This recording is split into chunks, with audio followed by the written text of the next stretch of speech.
समकालीन हिंदी की एक प्रमुख लेखिका जो हिंद युगम प्रकाशन से संबंधित है, श्रीमती विजयश्री तंवर जी।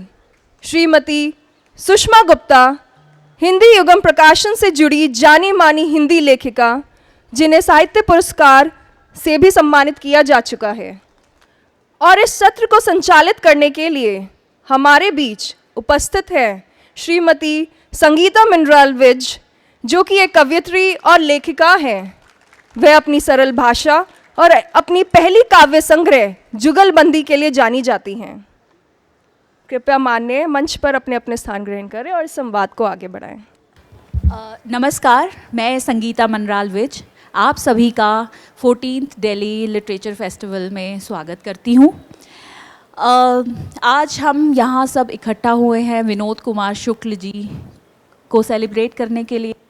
मैं इसे अपना सौभाग्य ही समझूंगी कि अभी सितंबर 2025 को मैं उनसे मुलाकात कर पाई, रायपुर में उनको सुन पाई, उन्हें महसूस कर पाई।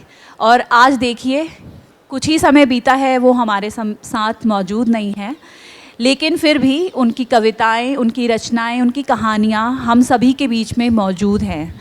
जितना भी मैंने उन्हें पढ़ा है, मैं ये महसूस करती हूँ कि इतनी सरल सीधी भाषा जो वो इस्तेमाल करते हैं अपने लेखन में, वो धीरे धीरे धीरे आपके अंदर कैद होती चली जाती है और आप ऐसा लगता है जैसे मानो कोई जादू सा आपके ऊपर चल रहा हो। तो इस सत्र को के लिए मेरे साथ मौजूद है सुषमा गुप्ता जी, अंकुश और विजयश्री तनवीर जी। थोड़ा बहुत परिचय तो आप सभी को मिल चुका है, मगर मैं इस चीज़ के लिए प्रिपेयर नहीं थी, तो मैं भी कुछ तैयार करके लाई हूँ इन तीनों लोगों को थोड़ा सा इनका परिचय देने के लिए। तो अंकुश जी जो हिंदी नामा चलाते हैं, हिंदी नामा के संस्थापक, संपादक और कई सारे IIT Delhi, IIT Kanpur, TEDx में भाग ले चुके हैं। इसके अलावा इनकी पहली किताब 2022 में जो एक कविता संग्रह है, आदमी बनने के क्रम में प्रकाशित हुई है। साथ हमारे उपस्थित हैं विजयश्री तनवीर जी, जिनकी पहली किताब तपती रेत, जो मात्र जब ये 19 वर्ष की थी तभी प्रकाशित हुई थी। इसके अलावा इनके 2 कहानी संग्रह आ चुके हैं, जिनका नाम है सिस्टर लीसा की रान पर ठहरी हुई रात। ये नाम थोड़ा कॉम्प्लिकेटेड है, मुझे भी याद करने में थोड़ा समय लगा और दूसरा कहानी संग्रह है अनुपमा गांगुली का चौथा प्यार। मैं इनके बारे में ये कहना चाहूँगी, इनका जो कहानी लेखन है और जिन शब्दों का ये इस्तेमाल करती हैं अपनी कहानियों में, शायद ही मैंने कहीं उन शब्दों को पढ़ा हो। इस पे ये बहुत पकड़ है और बहुत ही बारीकी से उन शब्दों का चयन करती हैं।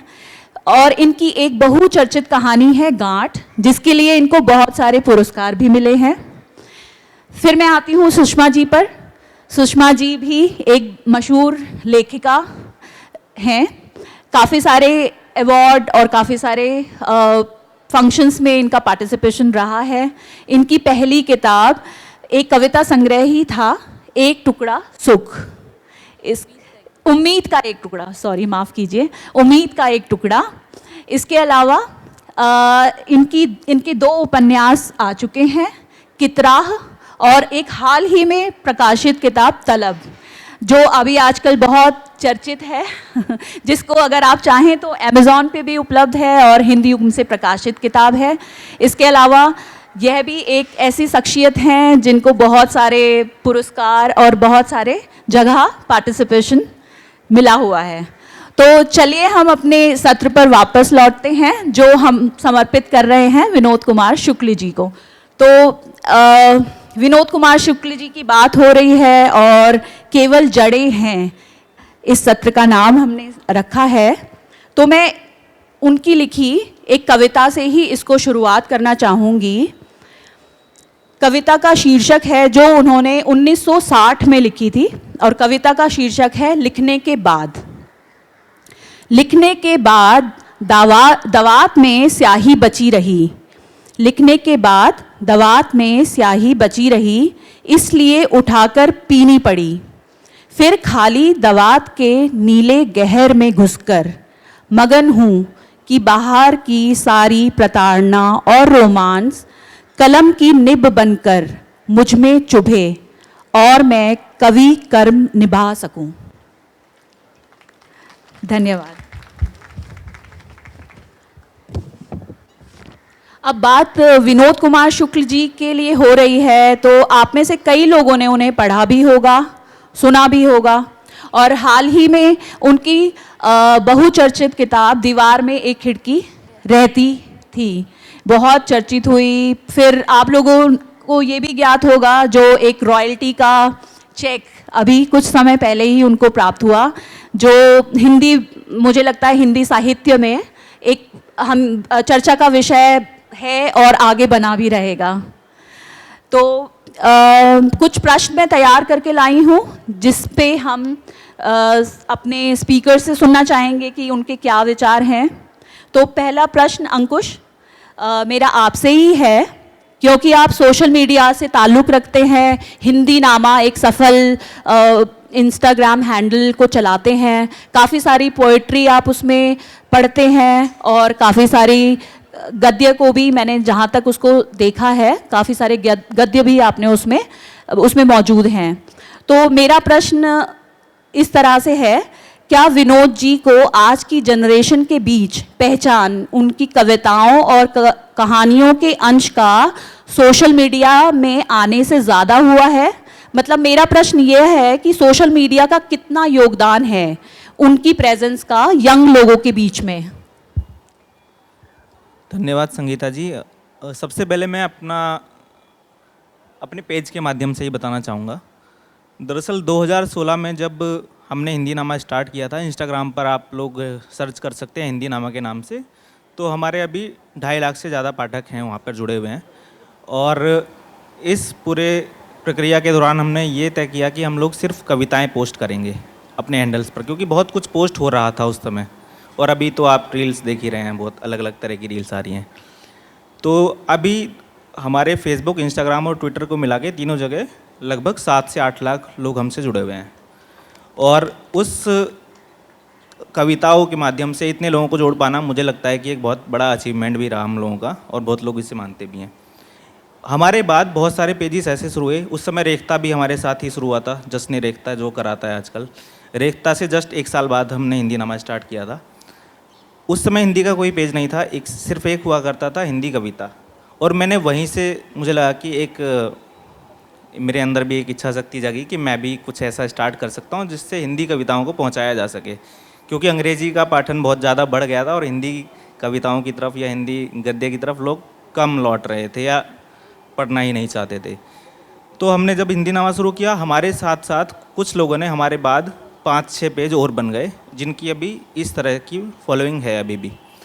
तो हम लोग जब कविताएं शेयर करते हैं तो हम ये कोशिश करते हैं, क्योंकि इंस्टाग्राम एक ऐसा प्लेटफॉर्म है जिस पर आप बिना तस्वीर के कुछ भी साझा नहीं कर सकते। तो हम लोगों की कोशिश रहती है कि हम कुछ भी ऐसा रिलेवेंट फ़ोटो निकालें जिसमें कि उनकी कविता का कोई अंश, क्योंकि आजकल 2 से 3 लाइनें बहुत ज़्यादा हिट करती हैं लोगों को, और पूरी कविता हम लोग कैप्शन में देते ही हैं। तो विनोद जी के साथ भी यही रहा। पिछले कुछ समय से विनोद जी की जो पॉपुलैरिटी बढ़ी है, वो सोशल मीडिया उसका सबसे बड़ा कारण इसलिए भी रहा है, क्योंकि और भी कई सारे ऐसे लेखक थे। जैसे मैं अगर धर्मवीर भारती की बात करूं, उनकी एक किताब है गुनाहों के देवता। तो गुनाहों के देवता और दीवार में खिड़की रहती थी, जो कि विनोद जी की किताब है। विनोद जी की किताब और गुनाहों के देवता, ये दोनों किताबें आजकल अमेज़ॉन की श्रेणी में नंबर 1 पर तो ये रही। दीवार में खिड़की रहती थी काफ़ी समय तक, 6 महीने तक लगातार नंबर 1 अमेज़ॉन की पूरी ओवरऑल बुक्स की कैटेगरी में रहना किसी एक किताब के लिए बहुत बड़ी बात है, क्योंकि कोई किताब इतने लंबे समय तक नहीं रहती है। इसीलिए उसको इस साल 6 महीने के भीतर विनोद जी को इस बार 30 लाख रुपए की रॉयल्टी दी गई, जो कि हिंदी साहित्य में सबसे बड़ी रॉयल्टी कही जा सकती है। और ये सारा का सारा खेल जो हुआ पूरा का पूरा सिर्फ और सिर्फ सोशल मीडिया की वजह से, क्योंकि बहुत सारे लोग जो नहीं भी पढ़ते हैं, मुझे लगता है कि बहुत सारे लोगों ने अभी शायद नाम ना भी सुना हो विनोद कुमार शुक्ल का, लेकिन आज वो यहाँ पर सुनकर लौटेंगे। और जब हम लोग उनके बारे में इस तरह की बात कर रहे हैं कि 30 लाख की रॉयल्टी किसी लेखक को मिली है जो सिर्फ अंग्रेजी लेखकों को अब तक मिलती रही है, तो लोगों को लगेगा कि यार कुछ तो बात होगी विनोद कुमार शुक्ल में, तो उनको पढ़ा जाना चाहिए, है ना। तो मैं भी आपसे गुजारिश करूंगा कि विनोद जी को सर्च करें, अगर कोई नहीं जानता है तो उनको ढूंढें, अमेज़ॉन पे उनकी किताबें उपलब्ध हैं। अब मैं फिर से इस बात पर लौटता हूँ कि किस तरह से विनोद जी को पॉपुलराइज़ किया जी जी हम जैसे प्लेटफॉर्म्स ने, हिंदी नामा ने या किसी भी तरह के सोशल मीडिया प्लेटफॉर्म ने। तो उन्होंने उनकी कविताओं को पोस्टर के रूप में डाला, फिर धीरे धीरे किताब पर बात आई। विनोद कुमार शुक्ल की किताबों की रॉयल्टी जो पहले उनको मिल रही थी वो दरअसल इतनी कम थी कि उससे गुजारा तो चलना मुश्किल है, कि मतलब वो एकदम, जिसको हम वैसी भाषा में एकदम गवारू भाषा में एकदम चिल्लर कह देते हैं, उस तरह की उनको रॉयल्टी मिलती थी। लेकिन साल 2020 के आसपास एक ऐसी क्रांति आई, उनके ऊपर मानव कौल एक एक्टर हैं, वो लेखक भी हैं, उन्होंने एक सवाल उठाए कि किस तरह की रॉयल्टी मिल रही है। फिर उनको दूसरी जगह से छापा गया और हिंदी युगम प्रकाशन जिससे हमारी भी किताबें आई हैं सब तीनों चारों की, उन्होंने एक बीड़ा उठाया कि इनको सोशल मीडिया पर तो पॉपुलराइज़ किया ही जाए और उनकी किताबों के राइट्स लिए जाएं, ताकि हम लोग फिर उस नई जनरेशन तक पहुँचे जो किताबें नहीं पढ़ती है या जिस तक किताबें नहीं पहुँच रही हैं। तो हम लोगों ने भी ये बीड़ा उठाया कि उनकी किताबों का प्रचार सोशल मीडिया के द्वारा किया जाए और इतना किया जाए कि लोग उनको देखने लगें। तो ये काम बहुत एक ढंग से किया गया, और जब एक बार पहुंचने लगती है चीज़ तो फिर कई सारे लोग देखा देखी भी उसको ख़रीदने लगते हैं, और जब ख़रीदने लगते हैं तो फिर आजकल एक बहुत बड़ा चल रहा है लोगों में कि मैंने किताब ली है तो मैं इंस्टाग्राम पर ज़रूर लगाऊंगा, है ना, इसने लगाई है तो मैं भी लगाऊंगा। तो इस तरह की चीज़ें अगर करते हैं लोग तो ये किताबों के लिए और पाठकों के लिए और लेखकों के लिए बहुत अच्छी चीज़ है। मैं तो आप सभी से गुजारिश करूँगा कि अगर आप कोई किताब खरीदते हैं, और ख़ास तौर से अगर हिंदी की खरीदते हैं, क्योंकि अंग्रेज़ी की तो बिक ही रही हैं, तो हिंदी की खरीदते हैं तो ज़रूर उसको सोशल मीडिया हैंडल पर शेयर कीजिए अगर आपको अच्छी लगी है तो। हाँ। धन्यवाद। तो हम कह सकते हैं कि हिंदी साहित्य को जो यंग लोगों के बीच में पहुंच रहा है, तो कहीं ना कहीं वो हमारा सोशल मीडिया का बहुत बड़ा योगदान है उस चीज़ के लिए। बिल्कुल बिल्कुल बिल्कुल। चलिए, मैं दूसरा प्रश्न विजय जी आपसे पूछना चाहूँगी। जिस तरह से हम विनोद जी को देखते हैं, उनकी रचनाएं देखते हैं, वो बहुत सरल है, बहुत सिंपल है। एक आम आदमी की जो मनोस्थिति होती है और जिस तरह से वो अपना जीवन यापन करता है, तो और जितना मैं उनको पर्सनली देख पाई, तो उनका व्यक्तित्व भी उतना ही सरल मुझे लगा। जितना सरल उनका लिखना है उतना ही सरल उनका व्यक्तित्व भी है। तो हम इसको क्या ऐसे कह सकते हैं कि उनके लिखने की वजह से उनका व्यक्तित्व ऐसा था, या फिर उनका व्यक्तित्व ही ऐसा है इसलिए वो इस तरह का लिख पाए? अगर इस पर अपने कुछ विचार आप रखना चाहें तो। शुक्रिया संगीता। और जाते हुए जाड़ों की सुंदर शाम में हम सब साथ हैं। विनोद जी को नमन करते हुए मैं आप सबको भी प्रणाम करती हूँ कि आप ये सब यहाँ मौजूद हैं और हम उन्हें इस तरह याद कर रहे हैं। संगीता, मैं आपके सवाल पर आती हूँ। मुझे लगता है दोनों ही बातें हैं, है ना। क्योंकि वो इतने सरल थे इसलिए उनका लेखन इतना सरल और इतना सहज रहा, और क्योंकि लेखन इतना सरल और सहज था इसलिए शायद बहुत सरल थे। क्योंकि हमारा जो परिवेश है, हमारा जो व्यक्तित्व है, वो हमारे लेखन उससे अछूता नहीं रहता है, उसमें आता ही आता है। तो 20 सितंबर, अभी जो गए 20 सितंबर का जो दिन था, वो मेरे लिए एक बड़ा यादगार दिन इन मायने में है कि हम लगभग हम चारों जो यहाँ बैठे हैं, हम सबके लिए वो एक हम साक्षी हैं, हम बिल्कुल उस अविस्मरणीय पल के, उस यादगार लम्हे के, कि विनोद जी को हमने करीब से देखा, उन्हें छुआ, उन्हें महसूस किया। उन्होंने बड़े प्यार से मेरा हाथ अपने हाथों में लेके मुझे स्नेह से जो आशीर्वाद दिए, उनके लिए मैं ऋणी हूँ। और शायद मुझे एक राह और एक प्रेरणा की तरह मैं उनके उस स्पर्श को देखती हूँ जो मेरे साथ हमेशा रहता है। वो दिन है ना, वो बहुत शांत स्वभाव के, बहुत मंथर चाल से चलते हुए धीरे धीरे स्टेज की तरफ बढ़ रहे थे। मैं उनके ठीक पीछे थी और मैं देख रही थी वो जस्ट, क्योंकि वैसे सशक्त नहीं रह गए थे, अशक्त हो गए थे, उम्र हो चली थी और शायद बीमारियों से भी जूझ रहे थे। तो धीमे धीमे चलते स्टेज की तरफ बढ़ रहे थे। हज़ारों की भीड़ उनके पास थी और वो उन सबको एक मासूम स्मित देकर ना, अपनी स्माइल दे करके आगे बढ़ रहे थे। स्टेज पर बैठे तब भी बहुत सहज। तो मैंने जान लिया था कि व्यक्तित्व एक मतलब एक रबड़ की चप्पलों में, एक सादी कमीज में, वो नौकर की कमीज जैसी किताब वही लिख सकते थे इतनी, क्योंकि इतनी ज़मीनी, क्योंकि वो खुद बहुत ज़मीनी थे, इसलिए किताब भी बहुत ज़मीनी रही। जैसे हम जो आपने कहा संगीता कि ये सहजता, तो जो महान विभूतियाँ हैं, एक तो मैं सोचती हूँ महान विभूतियाँ जब देह छोड़ देती हैं वो हमें और ज़्यादा अजीज और ज़्यादा प्रिय हो जाते हैं, जब चले जाते हैं हमें छोड़कर। जो कुछ भी हमसे छूट रहा होता है वो हमें बहुत प्रिय हो जाता है। तो मैं सोचती हूँ कि जो भी बड़े लोग हैं, जो भी जिनके लिए साहित्य एक साधना की तरह है, कोई किसी बड़े मौसीकी के फनकार को देखिए, वो सोचता है किसी तरह एक मिसरा ऐसा निकल जाए कि मेरी ज़िंदगी संवर जाए, है ना। एक शेर ऐसा बन जाए मुझसे जीवन की, मुझे लगता है कि जीवन भर मुझे कोई याद रखने के लिए काफ़ी हो। कभी सोचता है एक कविता तो ऐसी बन जाए। संगीतकार जब कोई धुन तैयार करता है कि एक धुन बन जाए। मैं कभी देखती हूँ कि जो गायक होते हैं, जो अदब की दुनिया से रहते हैं, जो गाते हैं या जो जो बजाते हैं, जो गाते हैं, जब वो गाते भी हैं ना तो वो डूब के गाते, अपने कान को ऐसे ऐसे छूते हैं कि खता माफ़ हो और कुछ ऐसा बन जाए, एक सुर तो ऐसा लगे कि जो मैं इससे संतुष्ट हो जाऊं मैं, क्योंकि उनकी जो भूख है वो संतुष्ट, क्योंकि कला के भूखे हैं वो लोग, कला उनके अंदर है और वो कभी भी इस बात का उन्हें ये नहीं लगता है कि मैंने अपना सबसे अच्छा दे दिया है, शायद अभी बाकी है, सबसे अच्छा होना अभी बाकी है, वैसा उनके अंदर लगा रहता है। तो हम कैसे उन तक पहुंच पाएंगे? मैं सोचती हूँ कि हमारे अंदर तो वो सब्र और वो धैर्य ही नहीं है, और ये धैर्य शायद हमें सहजता, जो उनकी सरलता है, वही देती है।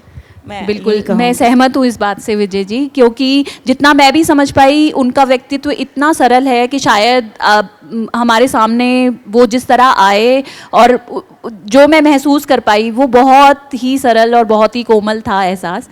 हमने उनके किस्से भी सुने, जब वो बातें वहाँ पर हो रही थी, तो सुषमा जी भी होंगी, हम सब उसके गवाह हैं।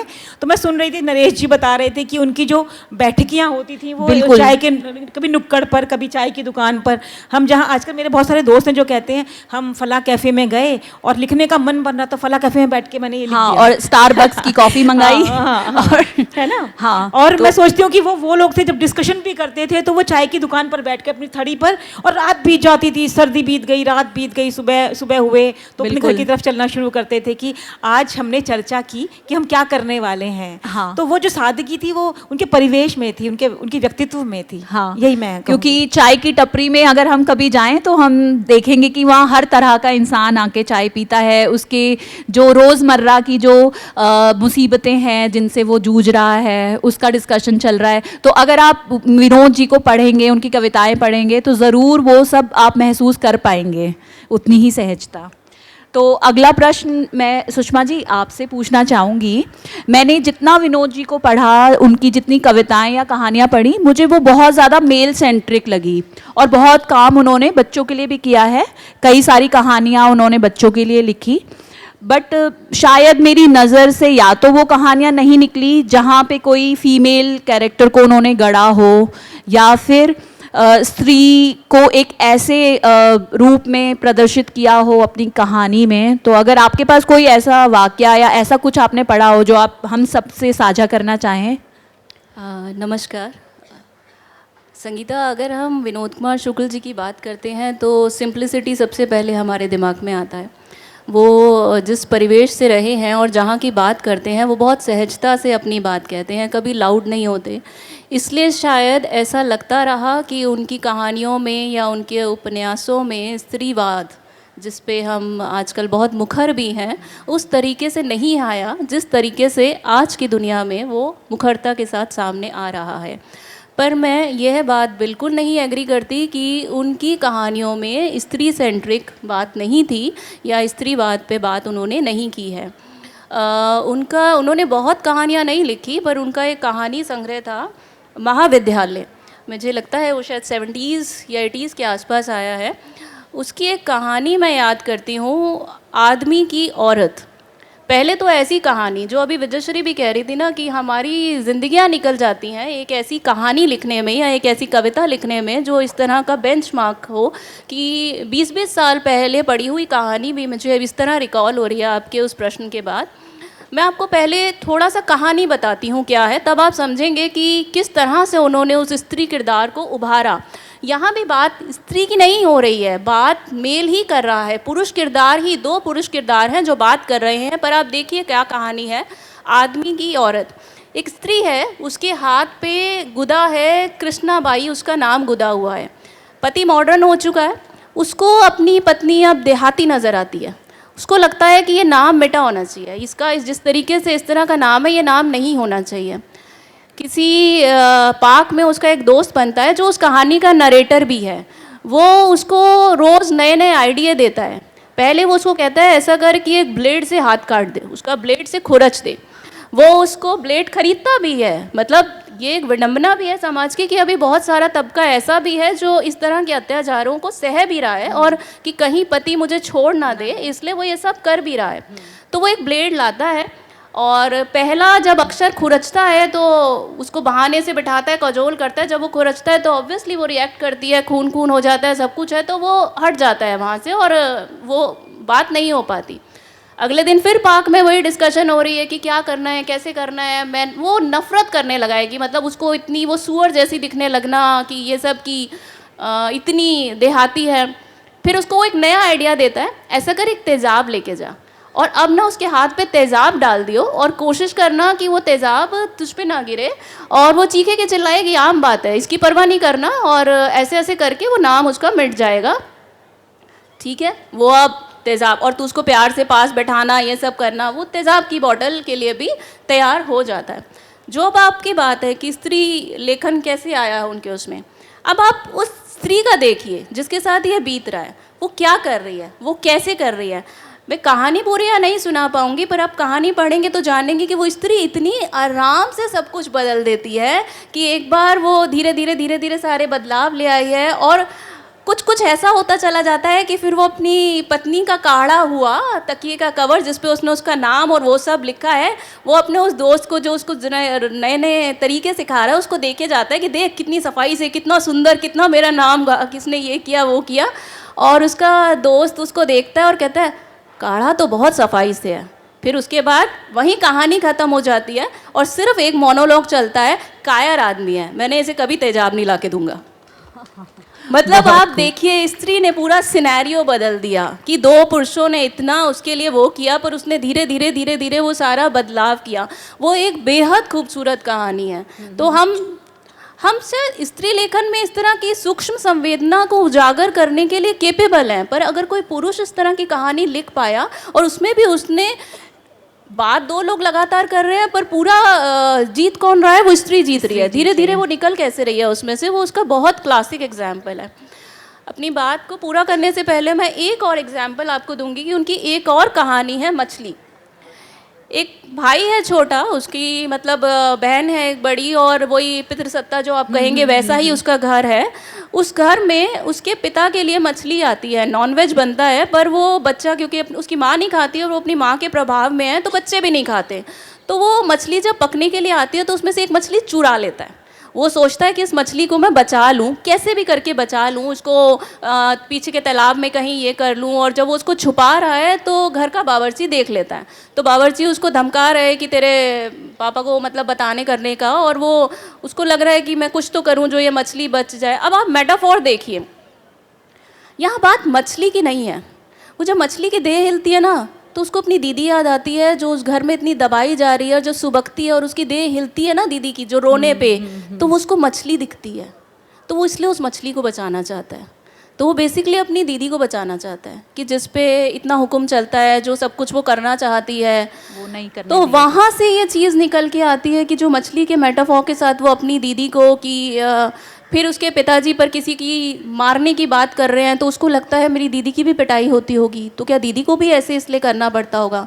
तो यहाँ में बात स्त्री नहीं कर रही, पर बात स्त्री की हो रही है, बात उस संवेदना की हो रही है, और उस तरीके से निकल के आ रही है कि जो लोग भी शायद अपने घरों में, एक्चुअली में विनोद कुमार शुक्ल जी की सबसे बड़ी खूबसूरती यही है, वो चीज़ों को लाउड होके या डायरेक्ट होके नहीं कहते। बिल्कुल, वो बात को ऐसे कहते हैं कि आपको चुभेगी, आपके अंदर एक सवाल खड़ा करेगी, एक संवेदना आपके अंदर उजागर करेगी, और शायद कुछ लोगों को बदल देगी। भीतर भीतर वो उस चीज़ को खुद करने से बचेंगे तो मेरा ये मानना है कि उन्होंने डायरेक्ट ना लिख के इनडायरेक्ट तरीके से भी स्त्रियों के ऊपर बहुत सुंदर लिखा है। बिल्कुल, मैं आपकी बात से बिल्कुल सहमत हूँ। जैसा मैंने ये सत्र शुरू होने से पहले ही कहा था कि उनका लिखा हुआ जब आप पढ़ते हैं तो वो धीरे धीरे ही आपके अंदर एक ऐसा असर करता है जो आपको खुद ये सोचने पर मजबूर करता है कि वाकई आप भी एक संवेदनशील इंसान हैं और ये सब चीज़ें आपके सामने से भी कई बार होकर गुजरी हैं, मगर शायद आपने उनको नज़रअंदाज कर दिया या महसूस नहीं करना चाहा। मैं एक बात इसमें और जोड़ूंगी, जैसे मुझे एक याद आती है बात कि एक बार विष्णु खरे जी ने कहा कि जैसे हम विनोद कुमार शुक्ल को किससे जोड़ते हैं, मैजिकल रियलिज्म से, और मैजिकल रियलिज्म के जितने भी यहाँ पढ़ने वाले बैठे होंगे, मार्केस उसके लिटरली गॉड कहे जाते हैं मैजिकल रियलिज्म के, जादुई यथार्थवाद जिसको हम हिंदी में बात करते हैं, पर हम विनोद कुमार शुक्ल जी को उसी से एसोसिएट करते हैं। तो विष्णु खरे जी ने एक बार कहा था कि जादुई यथार्थवाद क्या होता है इस बंदे को पता भी नहीं है, इसने नाम भी कभी नहीं सुना होगा कि क्या चिड़िया क्या चीज़ क्या होती है। पर कमाल की बात यह है कि कोई बिना चालाकी किए, कोई जादुई तरकीब दिखाए और इतनी सादगी से उसने उस जादू को अपने भीतर संजोया है और हमारे सामने रखा है कि सबसे बड़ी खासियत ही शुक्ल जी की यही है कि वही उसको सबसे ऑथेंटिक भी बनाता है कि बड़े जादूगरों की तरह एक पूरा सेटअप नहीं वो तैयार करते, धीरे जादू की परतें खुलती है। बिल्कुल बिल्कुल। तो मुझे लगता है कि आप लोग जिन्होंने शायद उन्हें नहीं पढ़ा अगर, तो घर जाकर ज़रूर उन्हें सर्च करेंगे, देखेंगे, और जिस तरह का जादू हम लोगों ने महसूस किया है उनकी रचनाओं में, कहानियों में, तो आप लोग भी ज़रूर महसूस करेंगे ही। तो अगला प्रश्न मैं फिर अंकुश आपसे ही पूछना चाहूँगी।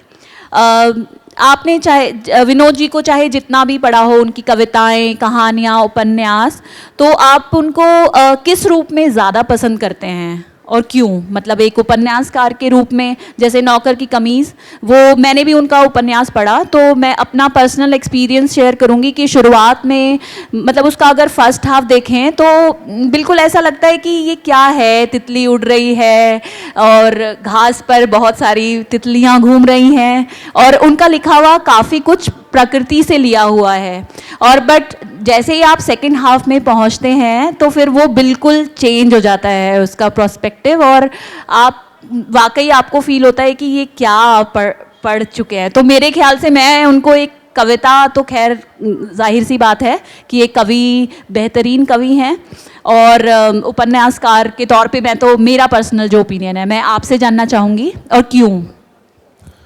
विनोद कुमार शुक्ल को मैंने शायद पहली बार 2020 के आसपास पढ़ा था, और उनका कोई उपन्यास नहीं पढ़ा। दरअसल कुछ कविताएं हैं जो उस समय भी इंटरनेट पर तैरती रहती थी, और उसमें से एक कविता थी जो मैं यहाँ पढ़ूंगा भी, क्योंकि आप लोगों को भी कुछ अगर जिन्होंने नहीं सुनी है तो वो कविता मैं सुनाऊंगा, क्योंकि उससे विनोद कुमार शुक्ल से जुड़ने का एक अवसर मिलेगा और हो सकता है कि फिर आपका मन भी करे कि उनको और पढ़ा जाए।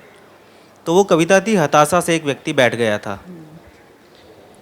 हताशा से एक व्यक्ति बैठ गया था, व्यक्ति को मैं नहीं जानता था, हताशा को जानता था, इसलिए मैं उस व्यक्ति के पास गया। मैंने हाथ बढ़ाया, मेरा हाथ पकड़कर वह खड़ा हुआ। मुझे वह नहीं जानता था, मेरे हाथ बढ़ाने को जानता था। मुझे वह नहीं जानता था, मेरे हाथ बढ़ाने को जानता था। हम दोनों साथ चले, दोनों एक दूसरे को नहीं जानते थे, साथ चलने को जानते थे।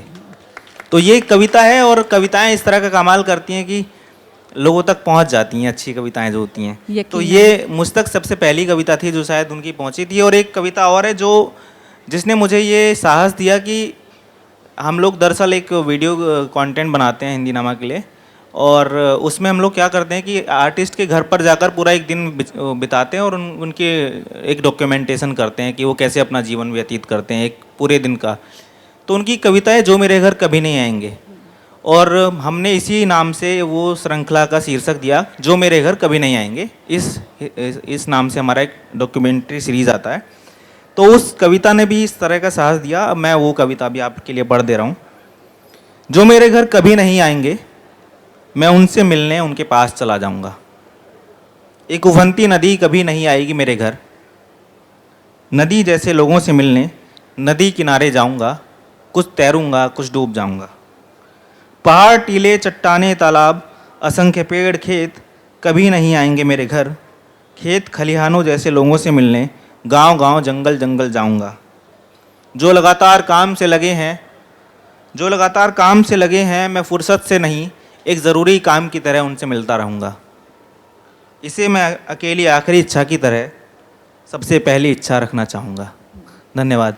तो ये जो कविताएं हैं मैंने जब पढ़ी थी तो मुझे लगा कि ये कवि तो कमाल के हैं, शानदार कवि हैं। उससे पहले भी मैं कुछ कविताएं पढ़ता रहता था, लेकिन अब चूँकि वो सिर्फ कवि नहीं है, गद्यकार भी हैं, दोनों चीज़ें लिखते हैं। वो कविताएं भी लिखते हैं, कहानी भी लिखते हैं और उपन्यास भी लिखते हैं। तो मेरे लिए वो उनका कवि वाला जो व्यक्तित्व है वो ज़्यादा बड़ा इसलिए भी क्योंकि मैं भी खुद कविताएं ही लिख रहा था शुरुआत में। तो मुझे लगा कि चलिए ठीक है, एक अच्छे कवि मिल गए हैं, उनको पढ़ा जाना चाहिए। तो इसलिए मुझे कवि के तौर पे ज़्यादा पसंद है। हाँ, और मुझे लगता है कवि के ऊपर एक दारोमदार होता है कि बहुत कम शब्दों में आपको अपनी बात भी कह देनी है और जो किसी सामने वाले के बिल्कुल दिल को छू जाए और सारा जो सारांश है उस कविता की 4 पंक्ति 6 पंक्ति या 8 पंक्ति में सिमट कर रह जाए। जी बिल्कुल। अच्छा, इसमें हम क्योंकि हम लोग अभी केवल जड़ें हैं पे भी बात कर रहे थे। जी जी। ये किताब जो है केवल जड़ें हैं, ये हिंदी ने प्रकाशित की है। और इसमें सबसे अच्छी चीज़ ये है कि अगर आप इसको खोल कर देखेंगे तो एक तरफ उनकी हस्तलिपि है, उल्टे हाथ पर अगर आप देखेंगे तो यहाँ पर उन्होंने हाथ से लिखा हुआ है, उसको उन्होंने डिजिटलाइज करके इसमें डाला है।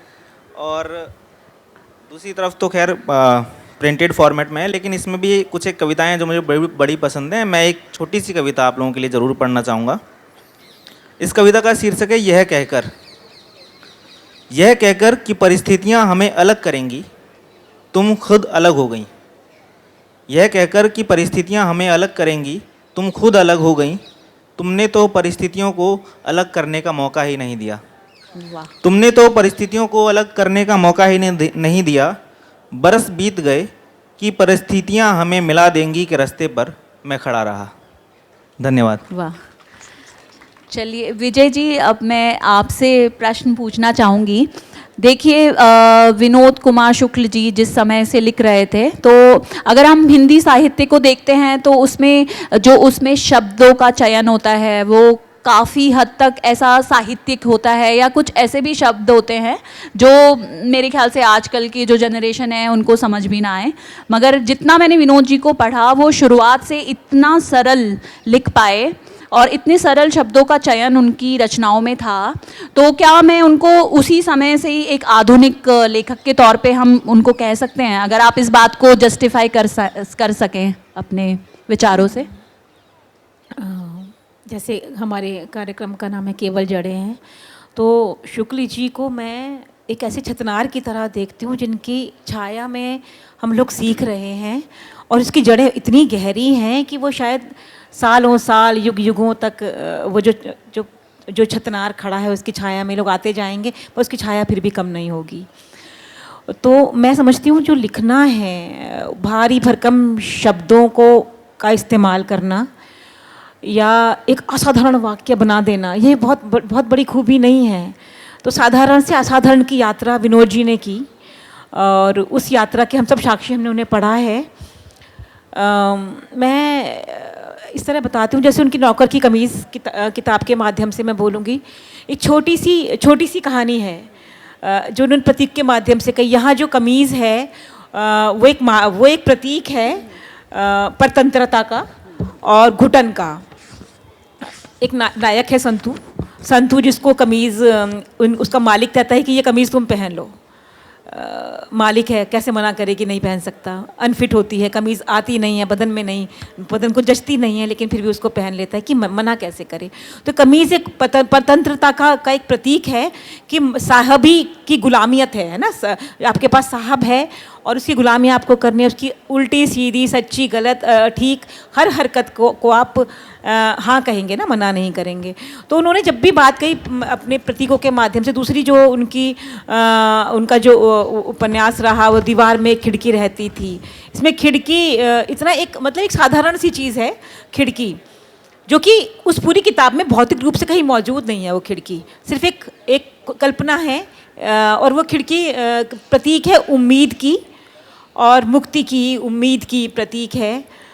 ऐसे ही प्रतीकों की वहाँ पर रघुवर प्रसाद है एक, तो वो अपनी पत्नी से कहते हैं मुझे दीवार में खिड़की दिखती है। तो वो जो खिड़की अपनी पत्नी से जिस तरह वो कहते हैं, उनकी पत्नी को भी वो खिड़की, उस खिड़की को नज़र आने लगती है ना उनकी पत्नी को। तो इस बात का एक साधारण सी बात है, उम्मीद की ओर एक छलांग आप लगा रहे हैं। एक बहुत सिंपल बात है जिसको भारी भरकम शब्दों की या किसी चीज़ की ज़रूरत नहीं है। लेकिन उनके जो टाइटल थे वो कभी भी साधारण नहीं थे, कभी भी बहुत सिंपल नहीं, सरल नहीं थे, अतिरिक्त नहीं, या वह आदमी नया गरम कोट पहनकर चला गया एक विचार की तरह, है ना। तो ये वाक्य हमें बताता है कि भले एक सरल वाक्य है, लेकिन इसके पीछे की जो गहराई है वो कितनी गहन है या कितनी गुंजान है वो गहराई। हम लोग सब क्या करते हैं ना, आधे लोग जो नया लेखन कर रहे हैं वो सोचते हैं कि हम कुछ ऐसी अजब बात कह दें जिसके सब प्यार में पड़ जाएं जिसके, लेकिन एक अजब गजब वाक्य कुछ नहीं होता। वाक्य वो जो दिल से निकले और दिल तक पहुँचे, वही वाक्य हमें बहुत सहज और सरल भी लगता है। तो जैसे यहाँ अंकुश हैं, कवि हैं, कविता कैसे निकली, किसी सहजता से निकली, इस बात को अंकुश जानते होंगे क्योंकि कवि हैं। यहाँ एक कहानी कैसे जन्मती है, कैसे पैदा होती है, सुषमा जी बेहतर जानती है कि वो पन्नों पर लिखे जाने से कितने दिन पहले तक हमारे अंदर वो जो कहानी का जो हादसा है वो कितनी बार घटता है, कितनी बार हमें प्रताड़ित करता है, वो सुषमा जी बेहतर जानती हुई। खुद संगीता भी एक अच्छी कवि हैं। तो लिखना वो एक ट्रांस है ना, उस ट्रांस में हम बहुत दिनों तक जीते हैं। बिल्कुल, वो सरल हो या असरल हो, लेकिन यथार्थ हो, जो किसी को किसी से जोड़े। वो काम विनोद जी ने हमेशा किया अपनी कविताओं के माध्यम से, कहानी के माध्यम से, उपन्यास के माध्यम से। मुश्किल या दुरूह होना या जटिल होना एक मुझे नहीं लगता कि खूबी है, और ये हमें जो चीज़ हमें जोड़ ले, अपने आप से कनेक्ट कर पाए, कनेक्टिविटी बहुत ज़रूरी है। विनोद जी इसमें महारथी थे, उन्होंने बहुत अच्छे से किया। और जैसे मैं समझती हूँ कि हम ही लोग, हम जब लिखते हैं हम अपने काम को कैसे लेते हैं, हम देखते हैं कि हम ठीक रास्ते पर हैं या हम जिस रास्ते पर वही ठीक है। अगर मैं सोचूं कि मैं बहुत गाढ़ा लिखना चाहती हूँ, लेकिन वो सामने वाला उससे अपने को कनेक्ट नहीं कर पा रहा है, तो वो रास्ता गलत हुआ। इसी से हम अपने लेखन का अंदाज़ा लगा पाएंगे कि हम कैसा लिख रहे हैं। हाँ बिल्कुल, मैं इस बात से मैं सहमत हूँ कि अगर हमारा लिखा हुआ सामने वाले लोगों तक पहुँच पाया तभी हमारा लिखना एक सार्थक लेखन कहलाया जाएगा, अदरवाइज़ तो वो एक व्यर्थ ही है। सुषमा जी, मैं आपसे क्वेश्चन पूछना चाहूँगी।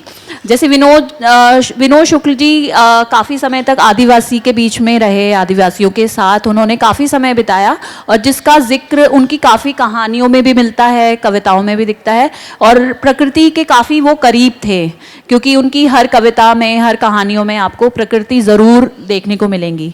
तो अगर आप अपने विचार इस पर कुछ रखना चाहें, या आपके पास कुछ ऐसी यादें हों उनसे रिलेटेड जहाँ पे ये पता लगता हो कि वाकई उन्होंने अपना काफ़ी लंबा समय आदिवासियों के बीच में भी गुजारा है। संगीता, उनका जो परिवेश रहा ना, वो छत्तीसगढ़ का वनांचल, जो वन का पूरा एरिया था, वहीं उनका परिवेश रहा है। और उसके अलावा क्या कहेंगे, महुआ के पेड़, ये सारा जीवन उनके ज़िंदगी में बहुत ज़्यादा मायने रखता था। तो मैं उनके आदिवासी जीवन के बारे में बात करने से पहले एक कविता आप सबको यहाँ सुनाना चाहूँगी, जो मैंने वैसे भी सोचा था कि किसी और वजह से सोचा था, वो वजह भी मैं बताऊंगी, पर यहाँ भी वो कविता, पहले मैं कविता ही सुनाती हूँ फिर बताती हूँ। यह टिफ़िन खाली है, यह कविता का शीर्षक है। एक मैं बड़ी दिलचस्प बात बताती हूँ कि विनोद जी अपनी कविताओं के शीर्षक रखना पसंद नहीं करते थे। आप उनकी कोई भी कविता उठा लीजिए, उसका पहली लाइन उनका शीर्षक है। वो कहते थे कि कविता पे शीर्षक लिखना कविता पे ढक्कन लगा देने जैसा है। मतलब आप शीर्षक पढ़ के उसको ना उसमें संकुचित कर देना है कि बस इसके इर्द गिर्द ही कविता होगी, तो वो पसंद नहीं करते थे। वो एक अलग बात है कि प्रकाशन का पैटर्न ऐसा है कि वो अधिकांश शीर्षक देने पड़ते हैं, अदरवाइज उनकी पहली पंक्ति ही शीर्षक है। तो कविता है, यह टिफ़िन खाली है इसलिए यह टिफ़िन बम है। मैं खाली पेट इसे ले जा रहा हूँ, मैं इस जंगल में कहीं या जंगल काटकर बना रहे कारखाने की तरफ जाती सड़क के किनारे रख दूंगा। डरता हूँ दूसरा भूखा आदिवासी इसे छू न ले। डरता हूँ दूसरा भूखा आदिवासी इसे छू न ले, यह ना समझ ले कि इसमें खाने को कुछ है। यह टिफ़िन खाली है, इसलिए यह टिफ़िन बम है। तभी जंगल के कोने से निकलते छुपते एक आदिवासी को और देखा। उसको जानता हूँ, वह खाली पेट है। अपने खाली टिफ़िन को छुपाने जा रहा होगा कि किसी भूखे की नज़र उस पर ना पड़े और उसे धोखा हो जाए कि उसमें खाने को कुछ है। अभी मैं उससे पूछूं, कुछ खाने को है? तो वो कहेगा, नहीं, खाली है। यह टिफ़िन बम है, मैं आदिवासियों को जानता हूँ। वाह। अब आप इस कविता के माध्यम से 3 चीज़ें समझिए। पहली तो मैं संगीता के सवाल पे आती हूँ कि आदिवासी जीवन से वो किस तरह से जुड़े हुए हैं। आप इस कविता को पढ़ के या सुन के समझ गए होंगे कि वो आदिवासी जीवन को कितनी सूक्ष्मता से हमारे सामने, कितनी संवेदना के सामने हमारे आगे उसे लेकर आते हैं। दूसरी बात, ये जो कविता मैंने चुनी थी कि उन पे अक्सर ये आरोप लगता है कि वो मुखर नहीं रहे बहुत। उन्होंने बहुत बढ़ चढ़ कर कभी समाज में बदलाव लाने की कोशिश नहीं की, जिसके मैं बहुत खिलाफ हूँ कि ऐसा कुछ भी नहीं है। राजनीति की बात करने के लिए सिर्फ राजनेताओं की भाषा में बोलना ज़रूरी नहीं है, ना ही वो एजेंडा उठाना, ना ही झंडा उठाना। अब आप देखिए, इसमें किसी राजनीति की बात नहीं आई है, किसी कोई घोषणा पत्र, कोई आरोप या किसी तरह की जो नेता हमारे वादे करते हैं, कुछ भी ऐसी बात नहीं आई है। पर इसमें क्या बात आई है कि वो टिफ़िन खाली है। आदिवासी है ना, उसका टिफ़िन खाली है, इसमें बम है। भाई सारे नक्सली, मतलब आप कह देते हो सारे बस्तर के नक्सलाइट्स हैं और सारे नहीं। देखो, उन्होंने ये कहीं नाम नहीं लिया नक्सल का, इस सब का कुछ नाम नहीं लिया, पर उन्होंने बताया वो गरीब है, उसमें खाना नहीं है, उसका टिफ़िन बम मतलब, पर उसको कोई छुप छुप के जा रहा है, वो शर्मिंदगी से छुप रहा है, उसका टिफ़िन बम है। आपने कहा ये टिफ़िन बम है, ठीक है। ये भी एक राजनीति पे ही बात करना है, सवाल उठाना है। और सिर्फ आप ये देखिए, ये सिर्फ राजनीति पे नहीं बताया जा रही है। एक और, अब तीसरी बात आप देखिए, पूंजीवादी क्या कर रहे हैं? पूंजीवादी कारखाने बनाने के लिए जंगल काट रहे हैं। उसके पास, उसको कारखानों में काम देने की बात हो रही है, पर क्या वो काम उसको मिल रहा है? क्या वाकई ये पूंजीवाद जिस तरीके से कारखाने बनाने के लिए जंगल पे जंगल उजाड़ रहा है, क्या? और आदिवासियों का विस्थापन कितनी दर्द भरी चीज़ है। हमारा जब पार्टीशन में हमने देखा, उसके बाद कश्मीर से देखा, और जगह जगह से ये चीज़ बार बार आती है। आप देखिए, जंगलों से उन आदिवासियों को खदेड़ा जा रहा है, एक भयानक विस्थापन वो झेल रहे हैं। तीसरी बात वो ये लेकर आए, एक छोटी सी कविता देखिए, उसका मुद्दा देखिए, उसमें बात देखिए, कहाँ कहाँ तक वो उस बात को लेके गए हैं, और कविता कितनी सिंपल थी। अब आदिवासी जीवन की बात करेंगे तो मैं एक और उनकी कविता आपको, कविता नहीं सुनाऊंगी, पता नहीं ज़्यादा कविताएं बोर भी करने लगती हैं। कविता की बात करूंगी कि वो कहते हैं एक दूसरी कविता में कि आदिवासी लड़की जंगल जाते हुए नहीं डरती है। जंगल जाती है, एक बाघ नज़र आता है, वो बाघ को देखती है, उसे कोई फ़र्क नहीं पड़ता, वो काम में लगती है। अब बाघ उसे कैसे देखता है? बाघ उसे ऐसे ही देखता है जैसे तितली है, जैसे पेड़ है उसके लिए, ऐसी आदिवासी लड़की है, वापस जम्हाई लेता है और वापस पसर के सो जाता है। ये एक दृश्य उन्होंने उस कविता में रचा है, बाजार जाती है जंगल की लड़की के लिए। पर तीसरा जब बंद आता है कविता का, तो क्या बात क्या आती है? लड़की बाघ से नहीं डरती। आदिवासी लड़की कांवल में जब महुआ भर कर ले जाना है तो वो डर रही है, क्योंकि आज उसे बाजार जाना है, आज उसे हाट जाना है। तो आदिवासी लड़की को बाघ से, जानवर से, इनसे डर नहीं लगता, पूंजीवादियों से, बाजार से और बाहर की चालाकी से डर लगता है। तो उन्होंने यहाँ फिर से आदिवासियों की मासूमियत की बात की कि उनकी बच्चियों के लिए बाजार जाना डर है। एक और, मैं यहाँ पे कितना बहुत है, अतिरिक्त नहीं है कुछ भी। ये कविता भी अगर आपने सुनी होगी तो कितना बहुत है। वो कहते हैं पेड़ की एक पत्ती भी अतिरिक्त नहीं है। कौन से जंगल काटे जा रहे हैं? क्यों काटे जा रहे हैं? कि ये अतिरिक्त है, कारखाने बनाएंगे? क्यों? उनके हिसाब से विपुलता में अपनी संपूर्णता है, पूर्णता है। प्रकृति में कुछ भी एक्स्ट्रा नहीं है। आप जो कुछ भी प्रकृति दोहन कर रहे हैं वो आपका हक नहीं है जो आप कर रहे हैं। तो उनकी वो कविता कि कितना बहुत है, अतिरिक्त कुछ भी नहीं है। पेड़ की हर पत्ती अपने आप में अपना स्थान रखती है। और आदिवासी जीवन पे ही उनका एक कहानी संग्रह भी है, बहुत कम लोग ये बात जानते होंगे, जिसका शीर्षक भी यही है कि आदिवासी जीवन पे 12 कहानियाँ और एक नाटक। अमेज़ॉन पे देखिए, ढूंढिए और पढ़िए और उनके लेखन से जुड़िए। और उनका एक उपन्यास भी है, वो भी आदिवासी जीवन पे ही है कि खिलेगा तो दिखेगा। तो बहुत काम है उनका और एक से एक खूबसूरत है और बहुत सादगी से बिना लाउड हुए, बिना राजनीति का नाम लिए वो सारी बातें करते हैं जो आपको छुएगी, सवाल पैदा करेगी और आपको खुद से लगेगा कि हमें बदलना चाहिए। बिल्कुल। अंकुश, आप कुछ हमारी बातचीत में कुछ जोड़ना चाहेंगे, कुछ ऐसा जो अनकहा रह गया हो और आप कहना चाहते हो विनोद शुक्ल जी के लिए? मैं तो बस इतना ही कहना चाहूँगा कि आप पढ़ लीजिए कृपया विनोद जी को, और पढ़ेंगे तो अच्छा लगेगा विनोद जी को पढ़ के भी। और इसके अलावा कुछ और लेखक भी मिल जाएंगे आपको धीरे धीरे जब विनोद जी को पढ़ेंगे कि किस तरह के लोग लिख रहे हैं, नया क्या लिखा जा रहा है। तो जितना पढ़ेंगे उतने लोगों से जुड़ते चले जाएंगे और ये तो एक विस्तृत संसार है, ख़ास तौर से कविताओं का, कहानियों का एक समुद्र है। तो इस समुद्र में जितना आप डूबेंगे उतना ज़्यादा आपको मज़ा आएगा और इस तरह का आनंद आप लेते रहिए बस। विजय जी, आप पे आते हैं, अगर आप कुछ और इसमें ऐड करना चाहें। ये तो प्रश्न में कुछ तैयार करके लाई थी कि और जाहिर है सभी को आपके मेरे प्रश्नों के उत्तर पाकर काफ़ी अच्छा भी लगा होगा और काफ़ी जानकारी प्राप्त हुई होगी विनोद शुक्ल जी के बारे में, उनकी रचनाओं के बारे में। इसके अलावा भी कुछ और अगर आप जोड़ना चाहें इन बातों में या कुछ ऐसा? मुझे लगा है कि हमने अपनी बातें काफ़ी कह ली हैं, लेकिन बस मैं इससे इतना ही कहूँगी, केवल जड़ें हैं, जड़ों तक जाइए। किसी भी वृक्ष की छाया को मत देखिए, वो कैसे इतना बड़ा हुआ, कैसे इतना विशाल हुआ कि उसने हम सबको अपनी शरण दी, अब उस पर घोंसले बने। कैसे हम जैसे हम चिड़ियाएँ हैं और विनोद जी एक बड़ा बरगद। तो हम सब जो आने वाले जो नए लेखक हैं वो उस पर शरण ले रहे हैं, विनोद जी के लिखे में हम लोग शरण ले रहे हैं। तो उनकी जड़ों तक जाइए, केवल जो कुछ है वो केवल जड़ें हैं और छतनार जड़ों के माध्यम से ही आगे आता है। बहुत शुक्रिया। मैं सुषमा जी को दूंगी। हाँ, सुषमा जी आप?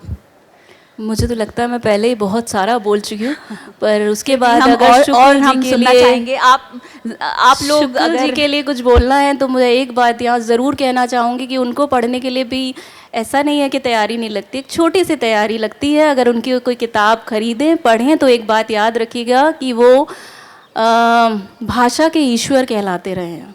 और एक एग्ज़ाम्पल मैं आपको दूंगी कि एक बार केदारनाथ जी ने भवानी मिश्र जी को कहा था कि जैसे मैं बोलता हूँ ना तू वैसे लिख। तो भवानी मिश्र जी ने उसको, जैसे हमारी आम बोलचाल की भाषा है उस तरह से उसे लिखने की कोशिश की, पर हमारे शुक्ल जी ऐसे नहीं हैं।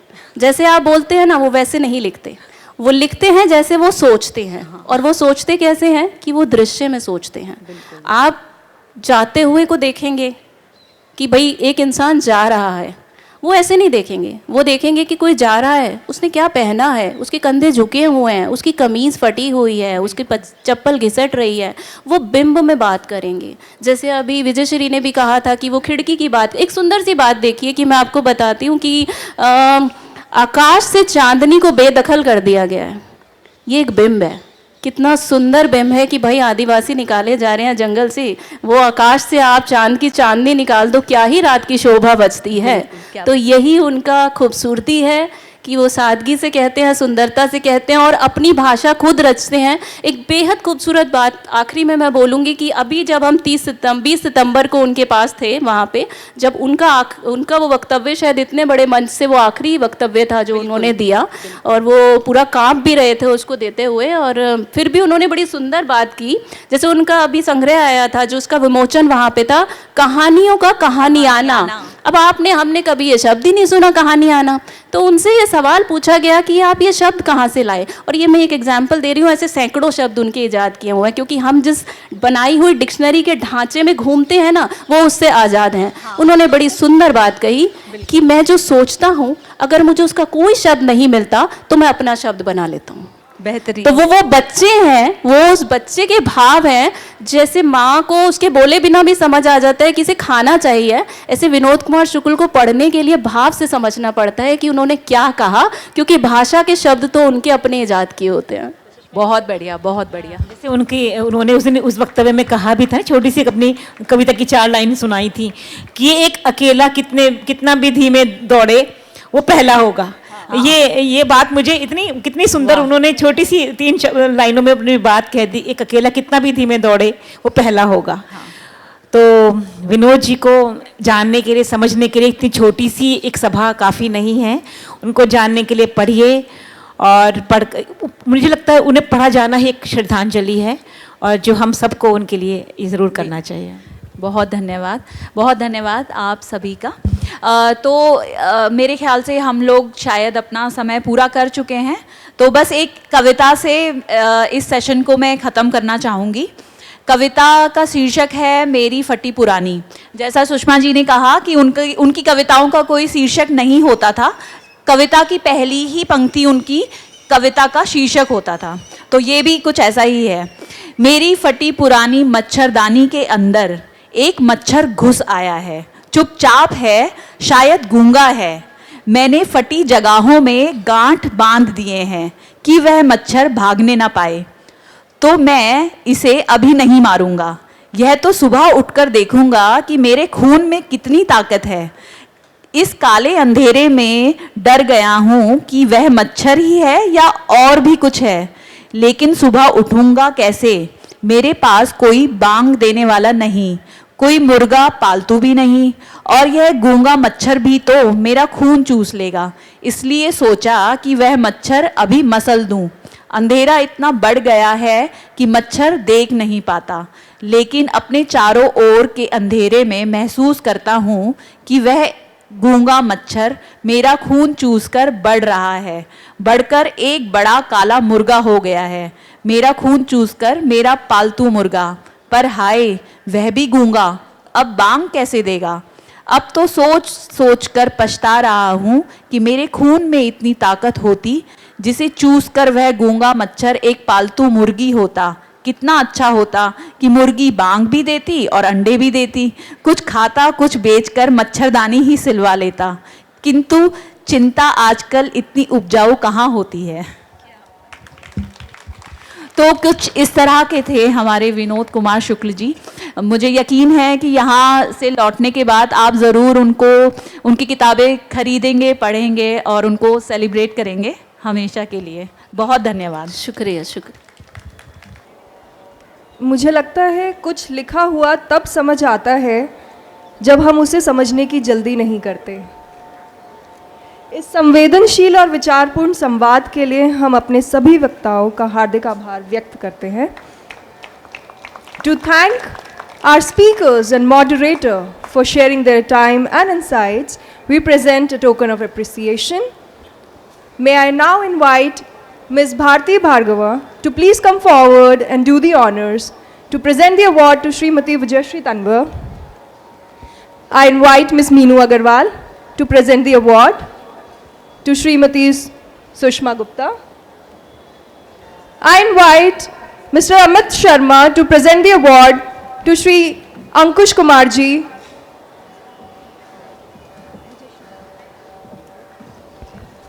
Please, ma'am, please, just look here, please. Ms. Meenu Agarwal to present the award to Srimati Sushma Gupta. One more picture, please, ma'am. Mr. Amit Sharma to present the award to Shri Ankush Kumar ji. Just look here, ma'am, please. Just look here. And Mr. Kunal Gupta to present the award to Srimati Sangeeta Minral Vij. Sir, please, please.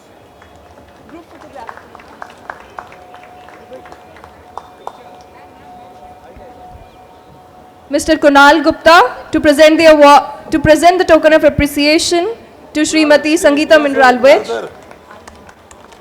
Kunal sir, just look here, please.